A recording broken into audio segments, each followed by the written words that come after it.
The Black Aeroplane, Part 1. We have seen in this chapter, in part first, that how Seagull he took to flight, how with his last moment dedication and his willpower determination he learned how to fly. Now, in the second part of the story, we will see it is written by Frederick Forsyth, and he describes a very unique, a very strange experience which he met when he was flying from Paris to London. And what was the experience? The experience was that he was lost among the in the storm. His compass was dead, and nothing was visible. It was dark. It was there was very less fuel in his tank in the aeroplane in which he was flying. But then suddenly somebody came and helped him. He did not understand who that person was. He came in the aeroplane and he helped him. Till this date it is a mystery. वो अभी भी एक mystery है, एक चमत्कार है कि कौन था जिसने नरेटर को वहाँ से निकाला. Now see, the moon was coming up in the east behind me and the stars were shining in the clear sky above me. So the moon was there in the east and the stars were shining in the clear sky. It shows that the sky was very, very clear. There wasn't a cloud in the sky. I was happy to be alone high up above the sleeping countryside. And the narrator, that is Frederick Forsyth, he was very happy. Okay, he is flying over the sleeping countryside. It was night time and all the countryside, the people in the village, countryside mean the outskirts, the people who live on the outskirts of the villages, they were sleeping. I was flying my old Dakota aeroplane over France back to England. So he was flying in his old Dakota aeroplane and he wanted to go to England, his home. I was dreaming of my holiday and looking forward to being with my family. I looked at my watch, 1:30 in the morning. So he saw his watch, it was showing 1:30. I should call Paris control soon, I thought, as I looked down past the noise of the aeroplane. जैसे ही नीचे से एक उसने knows देखा aeroplane का, उन्होंने एकदम सोचा कि चलो control room, you know that aeroplanes are control by control rooms, control room ही उनको डायरेक्शंस वगैरह देते हैं ऊपर से. उसने सोचा कि उसको मैं बता देता हूँ. I saw the lights of a big city in front of me. I switched on the radio and said, Paris control, Dakota DS 088. Here, can you hear me? I am on my way to England. Over. So he gave the message to the Paris control room that he's flying in his Dakota. That is the name of the aeroplane, Dakota DS 088. And then he told that he want to fly to England. The voice from the radio answered me immediately. DS 088, I can hear you. You ought to turn 12 degrees west now. DS 088 over. So he received the message. They can hear him, and they told him to turn to 12 degrees to the west. अगर वो 12 degrees waste को face करेंगे तभी वो England की तरफ जा सकेंगे. I check the map and the compass, switched over to my second and last fuel tank and turned the Dakota 12 degrees west towards England.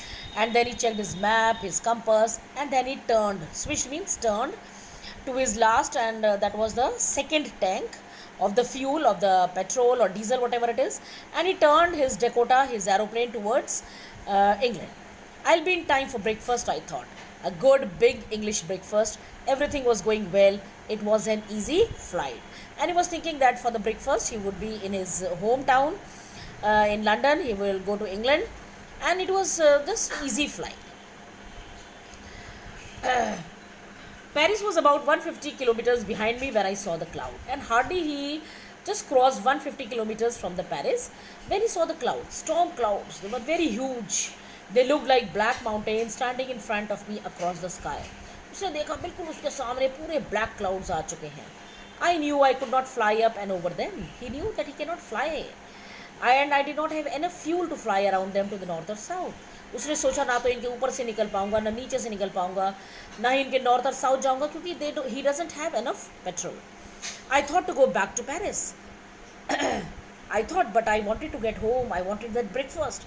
And then he thought that he will go back to Paris only. But then he realized, then he remembered कि कैसे उसको breakfast भी लेना है. I'll take the risk, I thought, and flew that old Dakota straight into the storm. और फिर उसने सोचा कि चलो एक risk लेते हैं. And then he flew straight into the storm. Inside the clouds, everything was suddenly black. और उसने देखा clouds के अंदर सब कुछ black है. It was impossible to see anything outside the aeroplane. The old aeroplane jumped and twisted in the air, और old aeroplane jump किया, फिर twist हो गया, turn हो गया, and then he looked at the compass. I couldn't believe my eyes. The compass was turning round and round and round. And then he saw that his compass was turning round. It was dead. It would not work. The other instruments were suddenly dead too. I tried the radio. And then he tried the radio when he saw that compass was dead. Paris control, can you hear me? There was no answer. The radio was dead too. I had no radio, no compass, and I could not see where I was. I was lost in the storm. And the narrator, he was lost completely in the black clouds. Then, in the black clouds, quite near me, I saw another aeroplane. It had no lights on its wings, but I could see it flying next to me through the storm. I could see the pilot's face turn towards me. I was very happy, very glad to see another person. He lifted one hand and waved. So, and then suddenly one more aeroplane came. It had no light on its wing, it was flying through the storm, and he could see a pilot's face. And the pilot's face was turned towards him. And that pilot lifted his hand and waved. Follow me, he was saying, follow me. He knows that I'm lost, I thought. He's trying to help me. And at once, the writer, he guessed that he's trying to help him. He turned his aeroplane slowly to the north, in front of my Dakota, so that it would be easier for me to follow him. I was very happy to go behind the strange aeroplane, like an obedient child. And he was very happy. He was at the back, like obedient child, and he was just following that aeroplane. After half an hour, the strange black aeroplane was still there in front of me in the clouds. And the narrator was dead sure कि आधे घंटे के बाद जब उसने देखा वो black clouds, वो ब्लैक एरोप्लेन उसके आगे था. Now, there was only enough fuel in the old Dakota's last tank to fly for 5 or 10 minutes more. अब उसने देखा कि सिर्फ 5 और 10 मिनट का उसके पास जो है फ्यूल बचा है. I was starting to feel frightened. Naturally, he was afraid. But then he started to go down and I followed the storm. तब उसने देखा कि आगे जो है जो एरोप्लेन है black aeroplane it was going down and he also followed it in the storm. Next in my next video.